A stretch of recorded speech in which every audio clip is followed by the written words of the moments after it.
जी अस्सलाम वालेकुम। KF5 lecture 10। अच्छा जी, आज हमारी एक बड़ी इंपॉर्टेंट डिस्कशन होनी है।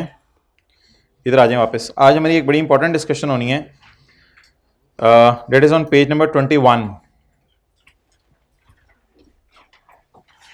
Solving theory questions IAS 38। Theory questions को कैसे सॉल्व करना है।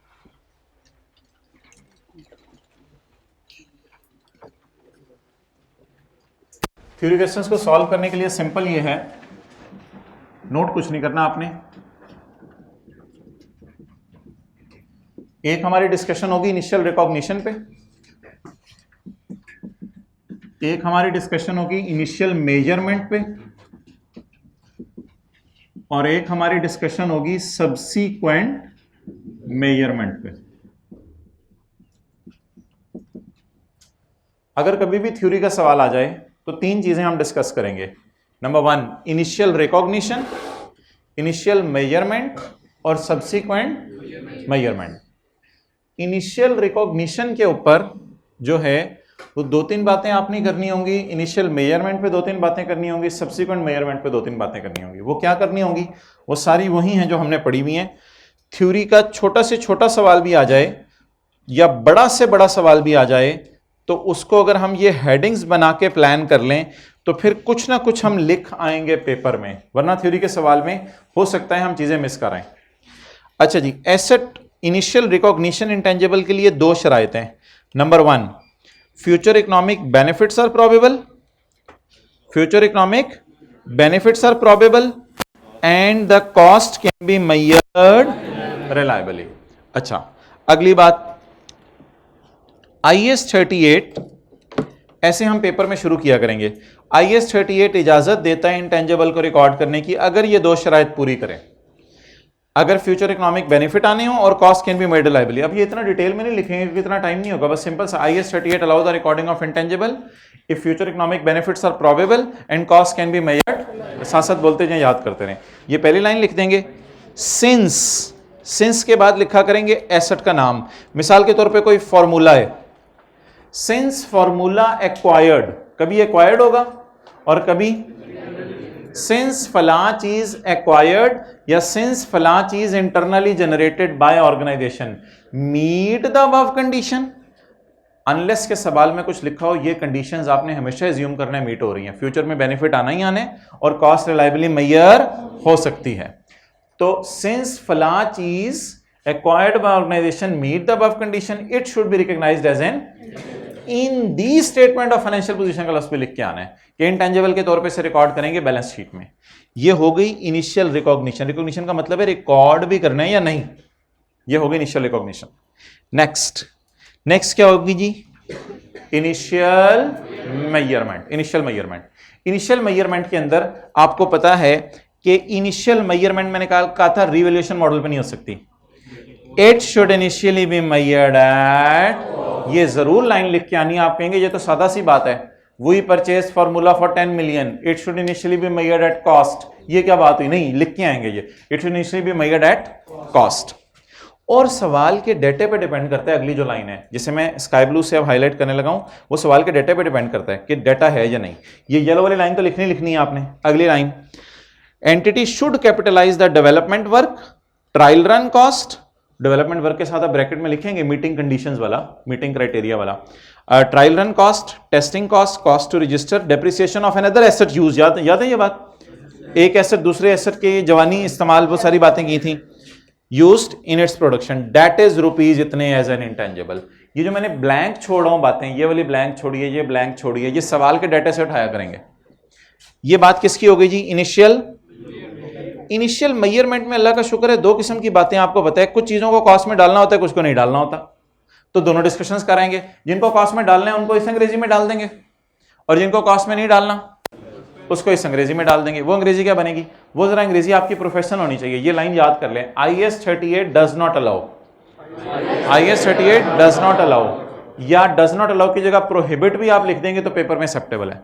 IAS 38 prohibit the capitalization of cost relating to staff training and advertisement, या अगर बुरी वाली डेवलपमेंट हुई तो वो भी लिखाइएगा। So these costs amounting to rupees इतने इतने एंड इतने, So these costs amounting to rupees इतने इतने एंड इतने respectively should be charged to statement of in the period in which they are incurred जरूर लिखना है। उसी साल खर्चे में डालें रिसर्च जिस साल हो गई, जिस साल हो गई उसी साल रिसर्च को उठा के कहां डाल दें, खर्चे में डाल दें।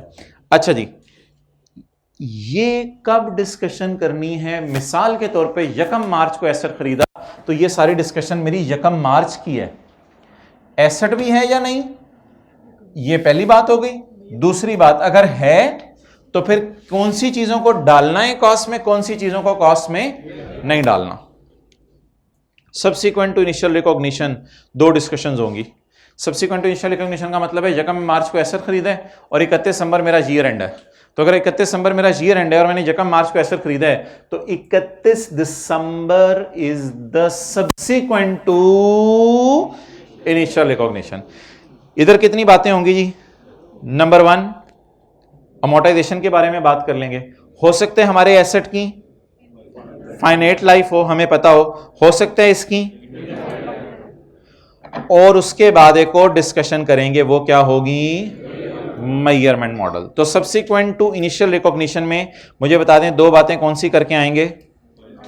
अमोर्टाइजेशन और इंपेयरमेंट की और मेजरमेंट मॉडल की। अच्छा, इसके बाद अगर फाइनाइट लाइफ है तो क्या इंग्लिश लिखेंगे? Since the product has a finite life of 8 साल मिसाल के तौर पे, therefore amortization expense of rupees इतने should be recorded in SOCI based on useful life. Residual value of the intangible shall be assumed to be 0 if no active market and no commitment by third party। कल वाला बात याद है? ठीक है। और अगर कोई कमिटमेंट हुई थर्ड पार्टी से या मार्केट हुई तो फिर आप लिख दीजिएगा I have taken residual value at rupees 2 million, या जितनी भी हुई। वरना रेजिडुअल वैल्यू को क्या लीजिएगा? 0 लीजिएगा। नोट, ऐसा भी हो सकता है पेपर में खाली यूजफुल लाइफ ना दे, लीगल लाइफ या वो भी दे दे। अच्छा, कल वो ऑनलाइन वालों का जूम का सेशन हुआ था, उसमें एक साहब ने सवाल पूछा, उसे मैं एड्रेस कर दूं। वो ये सवाल पूछ रहे थे, आप ये 3 लफ्ज़ यूज़ करें, इकोनॉमिक लाइफ, यूजफुल लाइफ और लीगल लाइफ। इन तीनों में फ़र्क क्या है? भाईजान, इकोनॉमिक लाइफ का कुछ भी नहीं करना हमने, इकोनॉमिक लाइफ का कुछ भी नहीं करना। इकोनॉमिक लाइफ होती है ये चीज़ पूरी जिंदगी कितना अरसा साथ दे सकती है हमारी। मिसाल के तौर पे एक गाड़ी है, 100 साल भी चल सकती है चलाने को आए आप, अच्छी गाड़ी हो। तो इकोनॉमिक लाइफ का हमने कुछ नहीं करना। अमोर्टाइज करना न। अच्छा जी, तो इकोनॉमिक लाइफ तो हमने उसकी बेस पे कोई कैलकुलेशन नहीं करनी होती। IAS 38 में हर स्टैंडर्ड के अपने रूल होंगे। IAS 38 में इकोनॉमिक लाइफ की बेस पे कोई कैलकुलेशन नहीं करनी होती। और जो यूजफुल लाइफ है और लीगल लाइफ है उनमें से शॉर्टर देखना होता है और उसके ऊपर एसेट को क्या करना होता है? अमोर्टाइज करना होता है। अच्छा, एक बात आपसे ऐसी पूछ रहा हूं, अगर किसी एसेट में उसकी यूजफुल लाइफ दी नहीं और खाली इकोनॉमिक लाइफ दी हो तो फिर वही वाली यूजफुल लाइफ होगी। ये तो वैसे एक बीच में ज़हन में बात आ गई। अच्छा, अब मोहतरम ये पढ़ना शुरू करें, फाइनाइट लाइफ। फाइनाइट लाइफ में आपने क्या क्या लिख के आना है जी, बताएं। Since the product has a therefore it should be amortised और एसओसीए में चली जाएगी। लेकिन अगर लीगल लाइफ आ जाए सवाल में साथ, if legal life and useful life are then amortization should be charge to shorter of legal life and its. लेकिन ये कब लाइन लिख के आएंगे? जिस वक्त लीगल लाइफ और यूजफुल लाइफ दोनों दी हो या सिर्फ एक दी हो? दोनों दी हो। और अगली बात, ऑल्सो डिस्कस अबाउट इम्पेयरमेंट। अच्छा, ये क्या बात है? डिस्कशन ऑफ रिन्यूअल कॉस्ट, ये कब लिख के आएंगे?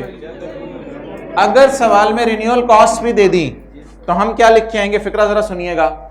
I have added the renewal period in legal life because renewal is at minimal cost। बोले जरा फिक्रा लिख लें। I have added the, आप जरा खामोश रहे, मैं बोलता हूं। I have added the, ये जो बोर्ड में लिखा हुआ है इसकी जगह क्या लिख के आएंगे? I have added the renewal period in legal life। I have added the renewal period in legal life because renewal is at minimal cost।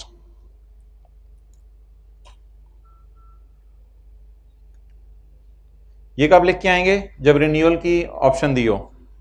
और इससे ऑपोजिट लाइन कब लिख के आएंगे? I have not added the renewal period in legal life when the cost is not minimal का मतलब होता है ना होने के बराबर, मिनिमल का मतलब होता है बहुत सस्ता। अच्छा, also discuss about impairment loss, impairment loss के ऊपर भी डिस्कस करें इफ देयर इज एक्सटर्नल और इंटरनल इंडिकेटर। लेकिन ये डिस्कशन इंपेयरमेंट लॉस की सिर्फ तब होगी जब इंटरनल या एक्सटर्नल इंडिकेटर हो, क्योंकि ये फाइनाइट लाइफ वाले हैं। अब कौन से वाले मैं डिस्कस करने लगा हूं? इनडेफिनेट लाइफ वाले। आप कौन से? इनडेफिनेट लाइफ वालों में आपको पता है दो बातें करनी होती हैं, एक बड़ा बड़ा करके लिखे आएंगे इट शुड नॉट बी, उसके बाद क्या लिख के आएंगे? Instead organisation should test the intangible for by comparing its recoverable amount with its. तो आप रिकवरेबल अमाउंट और कैरिंग अमाउंट को कंपेयर करेंगे और फिर आपका इंपेयरमेंट लॉस आ जाएगा। क्लियर? अच्छा, मेजरमेंट मॉडल। मेजरमेंट मॉडल में IS 38 permits an entity to adopt the cost और रिवैल्यूएशन मॉडल एज इट्स। चाहे आप कॉस्ट मॉडल पे रखें चाहे रिवैल्यूएशन मॉडल पे रखें। रिवैल्यूएशन मॉडल पे सिर्फ किनको रख सकते हैं? जिनकी एक्टिव मार्केट। अच्छा, जिनकी एक्टिव मार्केट अवेलेबल है उनको मस्ट रिवैल्यूएशन पे रखना है या चॉइस है? चॉइस है। The revaluation model can be adopted only if intangible are traded इन।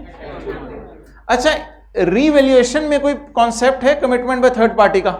नहीं, वो सिर्फ किस में है? रेजिडुअल वैल्यू में। The cost model requires intangible to be carried at cost less accumulated amortization and accumulated impairment loss, and the revaluation model requires intangible asset to be carried at revalued amount less accumulated amortization and accumulated impairment loss। अब ये इतना ज्यादा हमने लिख के आना है, सिर्फ एक थ्योरी का सवाल आया उसके अंदर, तो उसके ऊपर अब मैं डिस्कशन करने लगा हूं। एक पास पेपर का सवाल वो है जो हमें आया है 8 नंबर का, पहले मैं वो दिखाऊंगा, उसमें मेरा मशवरा है ये फिर सारी बातें लिख के आए आप। 8 नंबर का सवाल है और एक पास पेपर का सवाल है थ्योरी का उसी तरह का 2 नंबर का, उसमें फिर देखेंगे इसको जरा शॉर्ट करके कैसे लिखना है। तो 8 नंबर का सवाल भी आ सकता है, फिर तो पूरा लिख के आए। 2-3 नंबर का सवाल आ सकता है तो इसमें से शॉर्ट करके लिख के आए। वो 8 नंबर वाला सवाल निकालें कल वाला, जल्दी करें। कौन था पास पेपर का क्वेश्चन? 6 नहीं था यार, 4 था। 6 की तो थ्योरी हमने देख ली थी कैसे लिखनी है।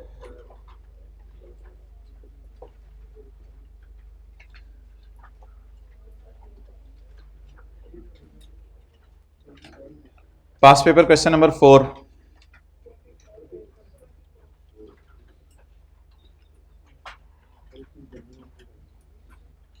फोर के बी की जनरल एंट्रीज थी ना, 4 का ए मैं कह रहा हूं, 4 का ए जिस पे कल बात हो गई थी। अच्छा जी, सवाल की रिक्वायरमेंट आज पढ़े, मैंने कल रिक्वायरमेंट नहीं पढ़वाई थी। बताएं जी, सवाल की रिक्वायरमेंट पढ़ें। Explain with reasons how TFL should have accounted for the above payment on यकम जनवरी 12 ऑन 31 दिसंबर 12। यकम जनवरी 12 को क्या डिस्कशन करेंगे? यकम जनवरी 12 को 2 चीजें होंगी, इनिशियल रिकॉग्निशन और इनिशियल मेजरमेंट। लिख लिया आपने? और 31/12/12 को क्या डिस्कशन होगी? 31/12/12 को होगी subsequent to initial recognition, subsequent to initial recognition. Done? अच्छा, अब एक एक करके चीजों को देखते हैं। मैं पहले ऐसा करता हूं कि सवाल आपके सामने एक दफा पढ़ दूं। 31 दिसंबर का मतलब सब्सिक्वेंट टू इनिशियल रिकॉग्निशन, यकम जनवरी का मतलब इनिशियल रिकॉग्निशन और इनिशियल मेजरमेंट। सवाल कल वाला जरा नजर मार लें। ऑन यकम जनवरी 12 Top Foods Limited acquired manufacturing rights of an different range of juices and ice creams from a well known multinational company. Purchased वाला है या इंटरनली जनरेट वाला है? कॉस्ट अवेलेबल है 50 की। असल में ये वापडा का ना, वो कह रहे हैं पीछे से लोड फ्लक्चुएट कर रहा है जिसकी वजह से जनरेटर खुद चला नहीं था, वो मैनुअली चलाना पड़ा है। अच्छा, following are the relevant clauses of the agreement executed between the 2 companies. हमने खरीदा है किसी और से, इसलिए 2 कंपनीज का लॉस उसने इसलिए लिखा है। The agreement is valid for 5 year and is renewable for another 5 years. अब सवाल में ना यूजफुल लाइफ दी हुई है ना इकोनॉमिक लाइफ दी हुई है, सिर्फ लीगल लाइफ दी हुई है। 5 साल है और 5 साल के लिए रिन्यू हो सकता है। ये सिर्फ किसकी डिस्कशन है? लीगल लाइफ की। The manufacturing rights are not transferable and cannot be sublet. Manufacturing rights are not transferable and cannot be sublet. इस बात को कल मैंने जानबूझ के छुड़वा दिया था, अब मैं इस पे थोड़ी डिस्कशन चाह रहा हूं आपसे। Manufacturing right are not transferable and cannot be sublet. 2 बातों के ऊपर मैं बहस करूंगा। नंबर 1 में बहस करूंगा कि क्या इस वक्त अगर मैं देखूं तो इस एसेट को अगर अमोर्टाइज करें तो इसकी रेजिडुअल वैल्यू पॉसिबल है निकालना, या इसकी रेजिडुअल वैल्यू निकालने की जरूरत नहीं है।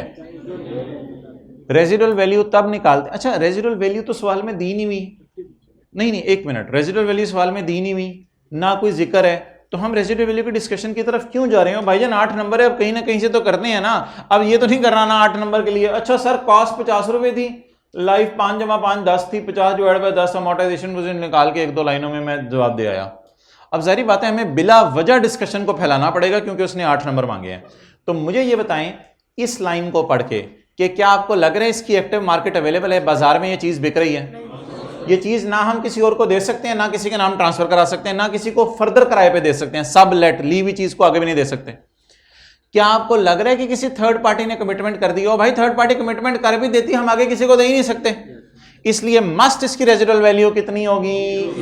0। पहली बात होगी। दूसरी बात, इसको रिवैल्यूएशन मॉडल पे लेके जा सकते हैं? एक्टिव मार्केट अवेलेबल है या ये मार्केट में बेच नहीं सकते? अगर बेच नहीं सकते तो इसको रिवैल्यूएशन मॉडल पे लेके जा सकते हैं। अब सवाल में कहीं जिक्र नहीं कॉस्ट मॉडल और रिवैल्यूएशन मॉडल की, लेकिन मोहतरम हम किस वजह से डिस्कशन करेंगे? ऐसी आईकैप ने भी डिस्कशन कर दी हुई है, नंबर काफी ज्यादा है इसलिए हर एस्पेक्ट से डिस्कशन कर दी है। अभी मैं आपको ऐसा सवाल भी दिखाऊंगा जो 2-3 नंबर का है, उसमें मैं रेजिडुअल वैल्यू की, रिवैल्यूएशन मॉडल की, इस तरह की डिस्कशन नहीं करूंगा। बस सवाल का डाटा लेके कॉस्ट, लाइफ और जो मोटी मोटी चीजें सवाल से नजर आ रही हैं उनको कर लेंगे डिस्कस। लेकिन इसमें हम ऐसी इस सवाल में हम ऐसी डिस्कशंस भी करेंगे जो बजाहिर हमें सवाल के फेस से नहीं लग रही, लेकिन 8 नंबर पूरे करने के लिए अगर ये डिस्कशंस कर लें तो बेटर है, और आईकैप ने भी की हुई है। अच्छा जी, अगली लाइन पढ़िएगा। After erection of its plant TfL started the manufacturing of products in यकम जुलाई 12। इस लाइन को पढ़ के मुझे बता दें, मैंने कहा था अमोर्टाइजेशन यकम जनवरी ही से शुरू कर दें इंटेंजिबल की, या मशीन आने के बाद शुरू करें? यकम जनवरी से शुरू कर दें, जिस दिन इंटेंजिबल अवेलेबल फॉर यूज है, full stop. Due to intense competition, market में बहुत ज्यादा कंपटीशन है, नई प्रोडक्ट उस तरह सेल नहीं हो सकी पहले 6 महीने। पहले 6 महीने इसलिए इसने लिखा है कि 31 दिसंबर को हमारा ईयर एंड हो गया ना, नई प्रोडक्ट उस तरह सेल नहीं हो सकी जिस तरह हम समझ रहे थे। मुझे बता दें ये डिस्कशन किस चीज की हम कर सकते हैं? इम्पेयरमेंट की। एक्सेलेंट। इसकी लाइफ फाइनेट है, इनडेफिनेट है? फाइनेट लाइफ है। फाइनेट लाइफ वाले की इंपेयरमेंट की डिस्कशन की कोई तुक नहीं बनती। फाइनेट लाइफ वाले की इंपेयरमेंट में लिखाते हैं ओनली इफ इंडिकेटर इज मौजूद, but the indicator is given in this question. ये एक इंडिकेटर है कि मार्केट में कंपटीशन बड़ा स्ट्रांग हो गया है, तो हो सकता है हमारी चीज की रिकवरेबल अमाउंट गिर गई हो। इस लाइन के बेस पे ये कर सकते हैं। अच्छा, किस लाइन के बेस पे क्या करना है, ये कोई 1-2 पॉइंट आपका आगे पीछे पेपर में हो सकता है, उसकी टेंशन नहीं लेनी। Still you can get 6 to 7 marks. वैसे तो 4 मार्क्स वाला पास होगा। तो इस लाइन के बेस पे क्यों मेरे जहन में ये आ रहा है मैं इंपेयरमेंट टेस्ट से गुजारूं? क्योंकि मार्केट में कंपटीशन स्ट्रांग हो गया है। और वो जो बस वाली मिसाल की थी, मैंने आपको बताया था, हम बस चला रहे थे, कोई और बस आ गई, तो हमारे दिल में आया कि पता नहीं हमारी बस इंपेयर ना हो गई हो। अब आपने कुछ भी नहीं करना, इसका सोल्यूशन नहीं खोलना। अब आपने सारा डाटा, आपको ज़बानी याद हो गया सवाल का डाटा मैं नहीं दोबारा खोलूंगा। अब आपने पेपर में इसका सोल्यूशन कैसे देके आना है? आपने यकम जनवरी की हेडिंग देनी है। यकम जनवरी कौन सी तारीख? यकम जनवरी। और यही वाला सवाल आज आपका होमवर्क में है, आपने इसको लिख के आना है। यकम जनवरी 12 की हेडिंग देनी है और आपने लिखना है IS 38 allow recording of intangible. मैं इसको भी शॉर्ट करना चाह रहा हूं, शॉर्ट जितना करता रहा हूं, देखते जाएं। If it fulfils the following criteria, it's future economic benefits are probable, इतना काफी है लफ्ज, and cost can be measured reliably. Since this assorted range of juices acquired, लिख के आना है, रट्टा नहीं मारना कि इंटेलिजेंट लिखा है, acquired by us meet the above criteria, it should be recorded as an intangible in the statement of financial. लेकिन अभी यकम जनवरी की हेडिंग ही दिए रखनी है। हाँ, वो आपकी मर्जी है, ब्रैकेट में छोटा सा लिख दी initial measurement. It should initially be measured at cost. Initially revaluation model पे नहीं जा सकती। Entity should capitalise ₹50 million. बस खबर क्या लिखें, मान वाली सारी बातें हमारे सवाल में इरेलेवेंट है, बिला वजह इनको नहीं लिख के आना। आप entity should capitalise ₹50 million which is its purchase cost as an intangible. उसके बाद कॉस्ट टू बी एक्सपेंस्ड, कोई भी नहीं, ना हेडिंग देनी है और ना और कुछ लिख के आना है क्योंकि डाटा अवेलेबल नहीं है। अब अगली डिस्कशन किसके ऊपर होगी? 31 दिसंबर के ऊपर। वो क्या? Subsequent to, since the product has a finite life of 5, since इसको इस तरह लिख दें, since the product has a life of 5 years but it can further be renewed for a further period of 5 years as the renewal is at minimal cost. Therefore total life या total legal life will be taken as 10 years. इतनी सी बात लिख के ये सारा avoid हो जाएगा आपका. उसके बाद therefore ₹50 divided by 10, 5 rupees should be recorded in SOCI based on useful life नहीं है, अब based on legal life, given he legal life है, based on legal life. पहली बात ये हो गई. दूसरी बात आपने जो लिख के आनी है वो यहाँ पे ये लिख के आनी है, जो मैंने यहाँ नहीं डाली हुई हमारे सवाल में स्पेसिफिकली आई है नई. वो क्यों बता सकता है? जो मैंने यहाँ नहीं डाली हुई सवाल में स्पेसिफिकली आई है. उस क्लास से कोई जवाब दे दे जल्दी, जो हमारे सवाल में नई चीज है और यहाँ डाटे में नहीं डली हुई. The amortization will start from Yakam January when it is available for use and not from Yakam July when it is actually used. इस किस्म की लाइन मैंने यहाँ नहीं डाली हुई, लेकिन सवाल के डाटे को सामने रखें तो ये लाइन भी डाल देना बेहतर है. Next, residual value of intangible shall be taken as 0. Logic फिर ये लिख दीजिएगा, it can not be sublet. ये आगे दिया ही नहीं जा सकता, so there is no active market.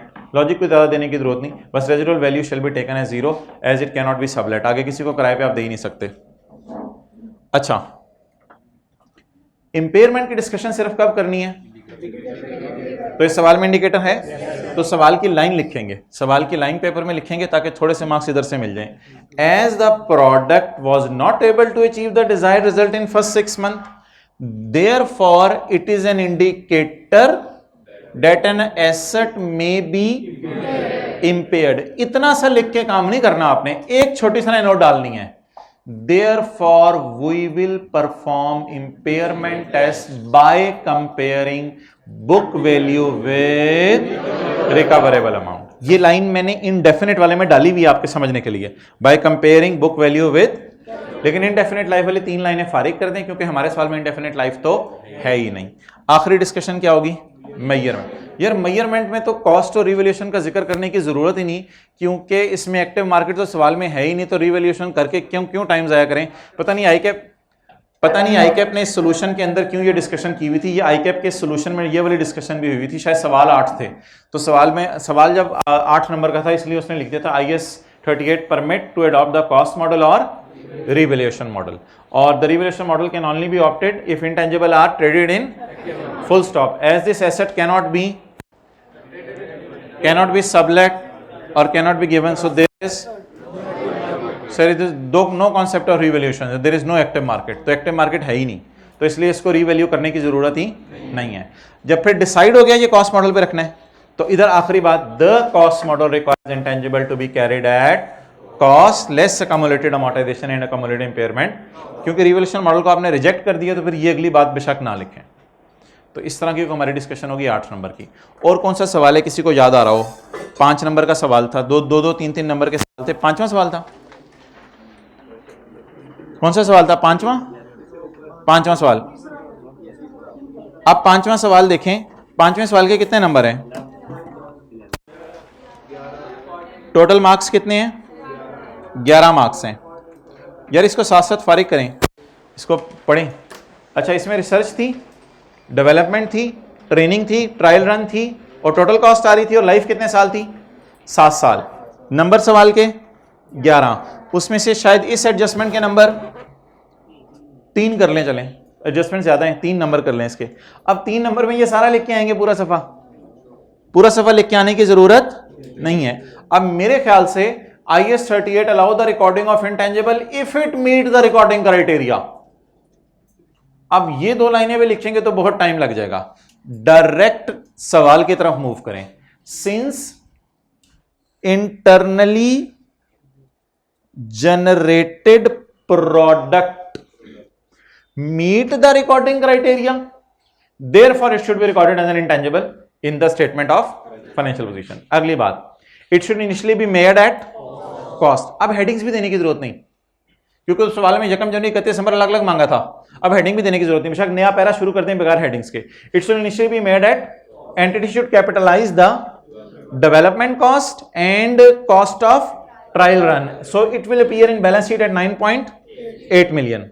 और उसके बाद IS 38 does not allow the capitalisation of cost relating to research work and training, therefore these should be charge to statement of in the period in which they are already. वैसे काफी लंबा solution होता जा रहा है। बहरहाल finite life इतना आपको बताएंगे तो आप थोड़ा सा लिख के आएंगे। Since it has a finite life of 7 years, so an amortization of rupees 0.35 million, और ब्रैकेट में ये कैलकुलेशन करेंगे, should be charge to statement of comprehensive income. Next, legal life वगैरह वो सारी डिस्कशन करने की जरूरत नहीं है। IS बस छोड़ें, काफी है। IS 38 या at year end it will appear at cost model, that is cost minus accumulated amortisation and accumulated impairment loss. ये छोटी सी बात आपने डालनी में डाल दें। अगर ये बात इधर नहीं डालनी तो ये बात फिर इधर ही कवर कर जाइएगा। It should initially be measured eight statement of financial position at cost minus accumulated amortisation minus वो, तो ये ऊपर भी कवर कर सकते हैं। अच्छा, अगला एक राइट था 5 साल के लिए 17 मिलियन का, फिर अगले 5 साल के लिए 12 मिलियन का।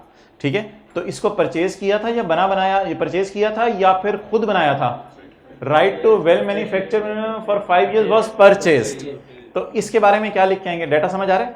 17 मिलियन दिए 5 साल के लिए, फिर अगले 5 साल के लिए 12 मिलियन देने हैं। तो ऐसी सूरत के अंदर हमने रिन्यूअल को क्या करना है? इग्नोर करना है। तो अब मेरे ख्याल से इसमें ज्यादा डिस्कशन हम अमोर्टाइजेशन पे ही करेंगे। IS 38 allow the recording of intangibles if it meet the recording criteria. ये क्राइटेरिया अब लिखने की जरूरत नहीं है। सिंस द राइट, क्या नाम है इसका, right to manufacture is purchased, so it purchase being above criteria already met, it should be recorded as an intangible. It should initially be measured at cost of rupees 17 million. It should initially be measured at cost of rupees 17 million. Entity should capitalize the development entity should capitalize it at purchase cost of 17 million. उसके बाद इधर आएंगे, cost to be expensed out कोई है नहीं। Since the product has a finite life of originally 5 years, the renewal period is not considered because renewal is not minimal या renewal is minimal, therefore life will be taken as for the purpose of amortization के लिए। अच्छा, इसमें आप ये भी लिख के आ सकते हैं क्योंकि इसमें यूजफुल लाइफ भी है और वो भी है, गौर करें, इसमें यूजफुल भी है। It has expected remaining useful life of 10 years, so it should be shorter of useful life और लीगल लाइफ। इन दोनों में से शॉर्टर के ऊपर इसको अमोर्टाइज करके आएंगे, तो ये आप लिख देंगे। सो SOCI will show N amortisation of, पता नहीं जितनी भी थी, 17 को डिवाइड कर देंगे आप 10 से 5 से, और फिर मल्टीप्लाई कर देंगे मार्च के महीने का, मल्टीप्लाइड बाय 10/12। अच्छा, purchased brand will be recorded as an intangible. Purchased है, इंटरनली जनरेटेड है, purchased. RL has acquired a brand at a cost of rupees 2 million. It is a purchased brand, so it will be recorded as an intangible, और cost के ऊपर major हो जाएगा। और अच्छा, ये इसमें एक लाइन लिखी हुई थी, currently there is no active market for this brand, however RI is planning to launch aggressive marketing. ये लाइन किस कॉन्टेक्स्ट में आप यूज कर सकते हैं? इंपेयरमेंट के कॉन्टेक्स्ट में यूज कर दें। इंपेयरमेंट के कॉन्टेक्स्ट में कि we may pass it through impairment test by comparing the book value with the recoverable amount. ये लाइन एक एक्स्ट्रा सी थी जो इसके अंदर लिखी हुई थी। रिवैल्यूएशन मॉडल में भी आ सकती है, लेकिन मैंने कहा था रिवैल्यूएशन मॉडल्स का जिक्र करने की आपको जरूरत नहीं है। 1-1, 2-2 नंबर हैं सवाल के, तो उसमें ज्यादा आगे जाने की जरूरत नहीं है।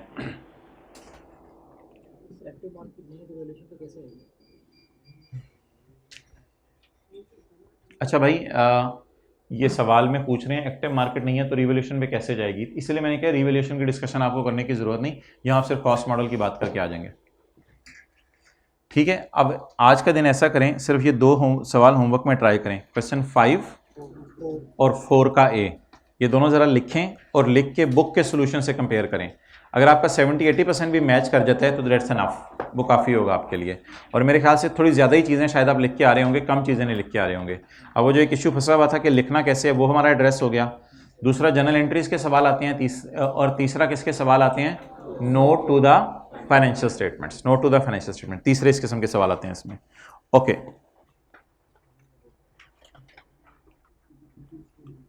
अब कुछ छोटी छोटी चीज़ें रह गई हैं इसमें, लेकिन मैं 5-7 मिनट में इसको ख़त्म करके IS 41 शुरू करने लगा हूँ। आप हजरात ऐसा करें कि वो निकाल लें डिस्क्लोजर्स। पेज 17।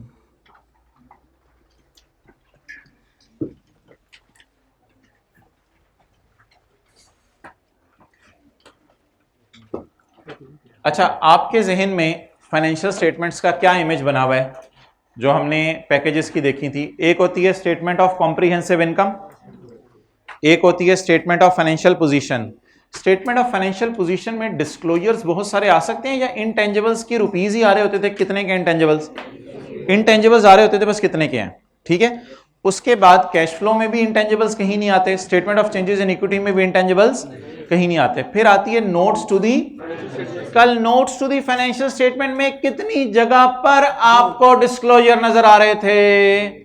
2 जगह पर। एक आ रहा था समरी ऑफ सिग्निफिकेंट अकाउंटिंग जहां इंग्लिश लिखी हुई थी, और एक आ रहा था नोट वो जो लंबूतरा सा जिसमें वेबसाइट और पता नहीं कौन कौन से एसेट्स आते हैं लैंड बिल्डिंग की तरह, एक वो वाला नोट आ रहा था। या वहां पे शो कर दें ये चीजें, या समरी ऑफ अकाउंटिंग पॉलिसीज में शो कर दें, ये चीजें कहीं ना कहीं शो होनी चाहिए। ये जो डिस्क्लोजर्स का मतलब है कि डिस्क्लोजर्स पूरी फाइनेंशियल स्टेटमेंट में कहीं ना कहीं जरूर नजर आने चाहिए, कहीं ना कहीं नजर आ जाए, बस नजर आने चाहिए। अच्छा, डिस्क्लोजर्स अब आपने जो है वो याद नहीं करने, ऐसे फिंगर टिप्स पे जरा ज़हन में रख लेने, जिस तरह कल हमने रिवैल्यूएशन के बारे में बातें की थी। फॉर पर्पस ऑफ डिस्क्लोजर हम कितने सेट बनाएंगे? लैंड बिल्डिंग प्लांट मशीनरी की जगह ब्रांड, मैसेज, सॉफ्टवेयर लाइसेंस और कॉपीराइट्स वगैरह। डन। ये पहली बात हो गई थी आपसे कल। जनरल डिस्क्लोजर्स, जनरल डिस्क्लोजर में मुझे बताएं आप लोग यूजफुल लाइफ और इनडेफिनेट लाइफ कहां बताते हैं? मैंने क्लासेस में शो की थी एक जगह पे, यूजफुल लाइफ और इनडेफिनेट लाइफ कहां बताते हैं? वो जो नोट जब बनता है तो नोट के नीचे जाके हम यूजफुल लाइफ और इंडेफिनाइट लाइफ बता देते हैं। अमोर्टाइजेशन मेथड कहां बताते हैं हम? वो भी नीचे जाके बता देते हैं। जो मैं हाईलाइट कर रहा हूं वो आप अंडरलाइन करते रहें। तो अमोर्टाइजेशन मेथड भी आप नीचे जाके बता देते हैं। नेक्स्ट, ग्रॉस कैरिंग अमाउंट बताते हैं ऊपर, ग्रॉस कैरिंग अमाउंट, और अकोमुलेटेड अमोर्टाइजेशन अलग से बताते हैं। At the beginning of period भी बताते हैं, साल के शुरू में भी और साल के, इधर देखें, इधर ये जरा हाईलाइट करें, साल के एंड पे भी ये चीजें बताते हैं। अच्छा, ये तो सादा सी बात है। The line item of SOCI in which amortisation is included. SOCI के लाइन आइटम्स क्या होते हैं? एसओसीआई के लाइन आइटम्स क्या होते हैं? Sale, cost of sale, gross profit, admin expenses, selling expenses, ये एसओसीआई के लाइन आइटम्स होते हैं। इसमें आपने पढ़ा हुआ है FR1 में कि कौन सी चीज एडमिन में जाती है, कौन सी सेलिंग में, कौन सी कॉस्ट ऑफ सेल में। आपको एक छोटी सी मिसाल देता हूं, फिर फाइनल अकाउंट के लिए ये चीज छोड़ दें। अगर फैक्ट्री के अंदर हमारा कोई इंटेंजिबल इस्तेमाल हो रहा है तो उस इंटेंजिबल की अमोर्टाइजेशन फैक्ट्री के खर्चों में जाएगी या एडमिन के खर्चों में? फैक्ट्री। और फैक्ट्री के खर्चे कहां जाते हैं? कॉस्ट ऑफ सेल में। तो यूजर्स को एसओसीआई देख के खुद ही पता चल जाएगा कौन सा खर्चा कहां आ रहा है। ये डिस्क्लोजर को इतना इंपॉर्टेंट नहीं। आगे चलें। वो जो लंबा सा नोट होता था उसमें हम क्या क्या डालते थे? एडिशन डालते थे, डिस्पोजल डालते थे, increase during the period resulting from revaluation, अभी हमने नहीं की क्लासों में। उसके बाद अमोर्टाइजेशन डालते थे उसमें। एक्सचेंज डिफरेंसेस का स्टैंडर्ड है IS 21, IS 21 लिख लें, वो पढ़ेंगे। एक्सचेंज डिफरेंसेस IS 21 वो हमारे सिलेबस में है। और other changes in the carrying amount. Other changes क्या हो सकती है? इंपेयरमेंट हो सकती है। इंपेयरमेंट का जिक्र तो नहीं किया ना? किया नहीं, फिर इंपेयरमेंट किया अलग से नहीं किया, तो फिर अदर चेंजेस, इंपेयरमेंट वगैरह। तो ये लंबूतरे से नोट के अंदर डिस्क्लोजर्स कवर हो जाते थे। डिस्क्लोजर क्या है? यूजर को बताओ, जहां मर्जी बताओ। बैलेंस शीट के अंदर बताने की जगह नहीं होती, इसलिए हम ये चीजें सारी कहां डाल देते हैं? नोट्स के अंदर डाल देते हैं। Okay. Disclosures under certain circumstances, ये याद नहीं करने आपने। ये पैरा नंबर 122 में दिए हुए हैं, पैरा नंबर 122 में दिए हुए हैं। अच्छा, अब सर ये क्या चल रहा है, क्या मतलब डिस्क्लोजर? हमें तो नहीं समझ आ रही डिस्क्लोजर क्या। ना भाई, वो जो लंबा सा नोट बना रहे थे वो क्या था? इस सफे पे जितनी चीजें आ रही हैं वो आपको पता होंगी, समझ भी आ जाएंगी, लेकिन वो मैंने डिस्क्लोजर्स उनके नहीं बनवाए। अगर ये चीजें पेपर में आ जाएं तो इनके डिस्क्लोजर क्या बनाने होंगे? सवाल वाली इंग्लिश ही कॉपी पेस्ट कर देंगे। क्या मतलब? कोई ऐसा इंटेंजिबल है जिसकी लाइफ इनडेफिनेट है, उसकी कैरिंग अमाउंट बता दो। हमें मेरे ख्याल से उसकी कैरिंग अमाउंट अलग से बताने की जरूरत कहीं नहीं पड़ेगी, क्योंकि आपको पता है वो जो नोट बन रहा होता है उसमें उनकी कैरिंग अमाउंट ऑलरेडी चीजों की जहां नजर आ रही होती है। ये एक डिस्क्लोजर है। इनडेफिनेट लाइफ वालों की कैरिंग अमाउंट बता दो। रीजंस बता दो क्यों आप इंडेफिनेट लाइफ कह रहे हो। रीजंस पेपर में लिखी होंगी, रीजंस पेपर में लिखी होंगी। इंडेफिनेट लाइफ इसलिए है इसकी कि हमारे एक्सपर्ट्स कह रहे हैं हमें पता नहीं कितना अरसा ये चले। इसकी रीजन अगर पेपर में आ जाए तो ये नोट नंबर 10 बन रहा होगा, नोट नंबर 10.1 लिख के सवाल वाली इंग्लिश कॉपी पेस्ट कर देंगे, सवाल वाली इंग्लिश कॉपी पेस्ट कर देंगे कि ये वजह है, लॉजिक ये है, इस वजह से हमने इसकी लाइफ को किस पे डाल दिया, इनडेफिनेट पे। डन, बस रीजन वगैरह आपने इसकी बता देनी है।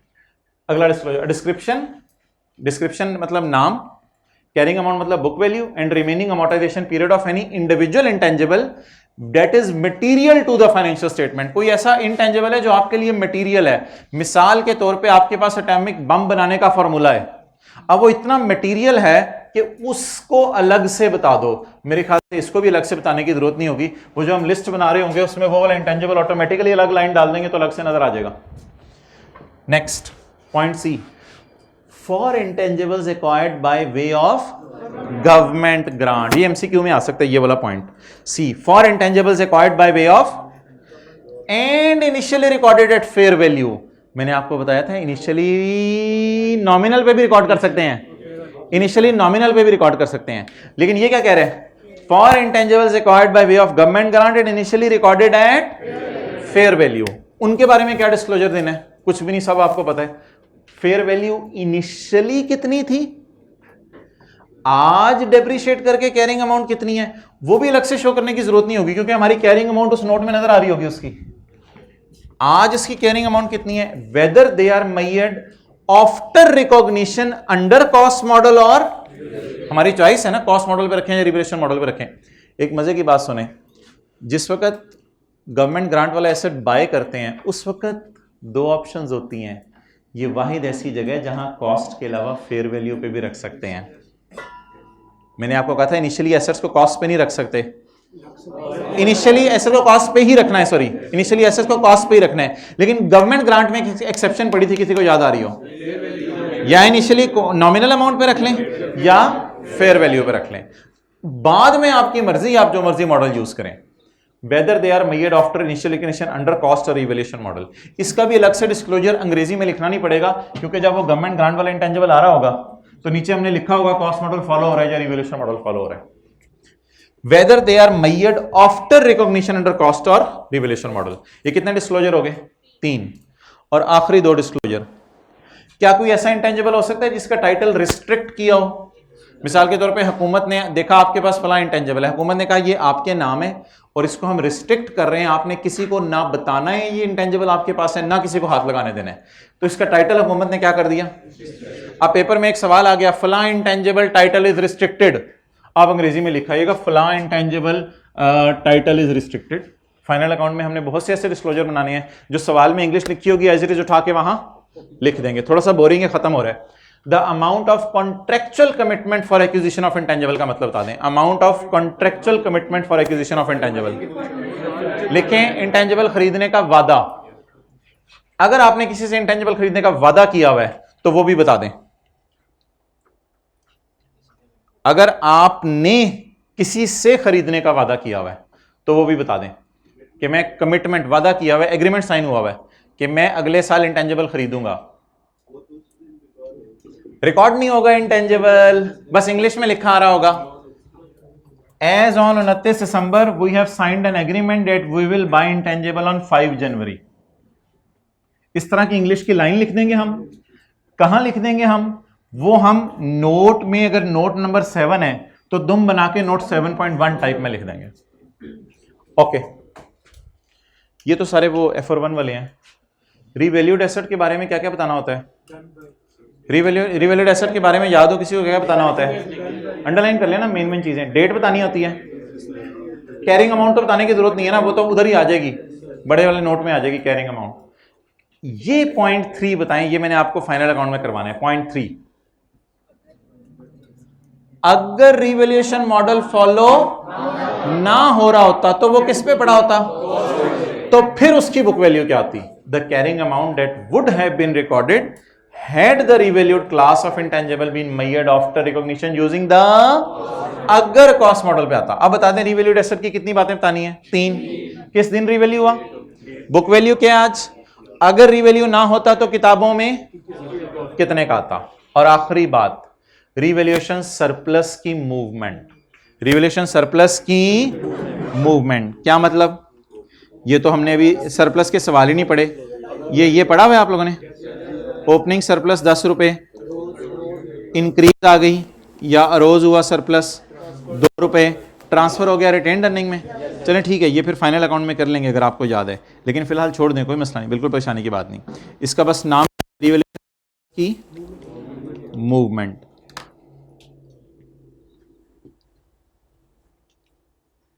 ये पिछले साल आई कैप ने किताब में डाले थे डिस्क्लोजर, इस साल डाल दिए, अजीब ऐसी फजूल चीजें बढ़ाई जा रहे हैं। रिसर्च एंड डेवलपमेंट एक्सपेंडिचर, इसका भी डिस्क्लोजर होता है। An entity shall disclose the aggregate amount of research and development expenditure recognized as an expense during the development भी expense में जाती है। तो वैसे ये कहाँ नजर आ रही होगी, एसओसीए में नजर आ जाएगी कहीं, अलग से शायद डिस्क्लोजर ना बनाना पड़े, एसओसीए में कहीं नजर आ जाएगी कि कितनी रिसर्च और डेवलपमेंट खर्चों में गई है। Research and development comprises all expenses that is directly attributable to research और डेवलपमेंट, जैसे मुलाजमीन की तनख्वाहें और ये सारी चीजें। अच्छा, other information, An entity is encouraged but not required to disclose the following information। क्या मतलब, दे दो तो अच्छी बात है, ना दो तो भी कोई मसला नहीं। उसमें क्या चीज है, a description of any fully depreciated intangible। Fully depreciated कौन सा होता है, जिसकी कॉस्ट भी 100 हो और अकमुलेटेड अमोर्टाइजेशन भी 100 हो, इसे क्या कहते हैं, fully depreciated. A brief description of significant intangible assets controlled by the entity but not recorded as asset because they did not meet the recording criteria। Customer list internally generated, इसकी मिसाल लिखें, internally generated customer list, बताएं ये intangible है, internally generated list intangible है, हमारा control है उस पर, हम किसी और को यूज नहीं करने देंगे, बिल्कुल कंट्रोल तो है हमारा। Internally generated customer list secret है, हम किसी को दिखाएंगे नहीं, लेकिन स्टैंडर्ड इंटेंजिबल के तौर पे रिकॉर्ड करने से मना करते हैं, दूसरों को दिखाते फिरेंगे हम। आपकी एक नई दुकान है, आपका एक जनरल स्टोर है बहुत बड़ा सा, वहां आपको ऑनलाइन ऑर्डर आ रहे हैं। अब ऑनलाइन ऑर्डर आके कस्टमर्स की एक बहुत बड़ी लिस्ट और फोन नंबर उस इलाके के आ गए हैं। अब कोई नया बंदा उधर आके आपको कहता है यार ये लिस्ट मुझे दे दो, आप कहोगे भाईजान मैं दूं अलग बात है, फिलहाल ये मेरा सीक्रेट है। तो कंट्रोल तो आपका उसके ऊपर है ना, कंट्रोल का मतलब होता है कब्जा, आप किसी को यूज नहीं करने दोगे। लेकिन इंटेंजिबल क्यों नहीं रिकॉर्ड करोगे, वो अलग बहस है, क्योंकि उनकी क्या मैयर नहीं हो सकती, कॉस्ट मैयर नहीं हो सकती। अब brief description of, brief description क्या, उनका नाम बता दें, बस नाम बता दें, डिस्क्रिप्शन था नहीं है, बस उनके नाम, वैल्यू तो उनकी है ही नहीं क्योंकि आपने उनको कॉस्ट उनकी पता ही नहीं चल सकती। A brief description of intangibles controlled by entity but not recorded as intangible because they do not meet the recording criteria, क्योंकि वो recording criteria meet नहीं करते। क्लियर। अब छोटी छोटी चीज़ें रह गई हैं, हम इंशाल्लाह 15-20 मिनट कल इसके ऊपर लगाएंगे, इसी तरह की चीज़ें हैं, इसको ज़रा रिवाइज कर लें। ये क्या है ज़रा बता दें, ये क्या है, क्लासेस ऑफ इंटेंजिबल। अगला वो जो लंबा सा नोट होता है उसमें क्या क्या आता है, useful life, amortisation, method, gross carrying amount साल के शुरू में और साल के एंड पे। इनमें डिफरेंस की वजह क्या होती है, addition, deletion, amortisation, disposal. Done. अच्छा, ये अजीब से कुछ डिस्क्लोजर हैं, ये अजीब से डिस्क्लोजर हैं, ये क्या है, जिनकी इंडेफिनिट लाइफ है उनकी इंडेफिनिट लाइफ क्यों है, पहला। दूसरा, सोचे सोचे अगर देख के जहन में आ रहा है, अगर कोई इंटेंजिबल बहुत मटेरियल है, बड़ा है आपके लिए, तो उसके बारे में यूजर को बता दें ये क्या है और इसकी बुक वैल्यू क्या है। अच्छा, अगला क्या है, गवर्नमेंट ग्रांट में जो इंटेंजिबल मिले उनकी 3 बातें बतानी है। नंबर 1 फेयर वैल्यू, शुरू में क्या है, आज बुक वैल्यू क्या है, और उनको कॉस्ट मॉडल पे रखा हुआ है आज आपने या। अच्छा, ये तो 2 आसान आसान सी बातें थी। अगर कोई टाइटल रिस्ट्रिक्ट हुआ है और अगर कोई कॉन्ट्रेक्चुअल कमिटमेंट है। नेक्स्ट जी, जिनको रिवैल्यू किया उनकी 4 बातें बतानी है। किस दिन रिवैल्यू हुआ, आज बुक्स में कितने का पड़ा हुआ है, अगर रिवैल्यू ना होता तो बुक्स में कितने का आता, और सरप्लस की मूवमेंट। R&D को एक्सपेंसेस में शो करना है अलग से, मतलब पता है क्या, मिसलेनियस एक्सपेंसेस या अदर एक्सपेंसेस में नहीं डाल देना, R&D को अलग से शो करना है एक्सपेंसेस में ताकि नजर आ रहा हो R&D है। और अगली चीज, R&D कंप्राइजेस R&D में क्या क्या आता है लिख लें, स्टाफ कॉस्ट, सैलरीज, वो सारी चीजें आती हैं ना R&D में। तो वो सारे खर्चे आप बता दें, स्टाफ कॉस्ट और कितने कितने खर्चे आपने दिए हैं। अदर इंफॉर्मेशन में क्या चीजें हैं, फुली अमोर्टाइज का बताना है, और जो हमारे कंट्रोल में और इंटेंजिबल नहीं है। Done, okay. स्टेटमेंट फॉर्म में असल में अब देख लें, फिर वो बात फाइनल अकाउंट में हो ही जानी है।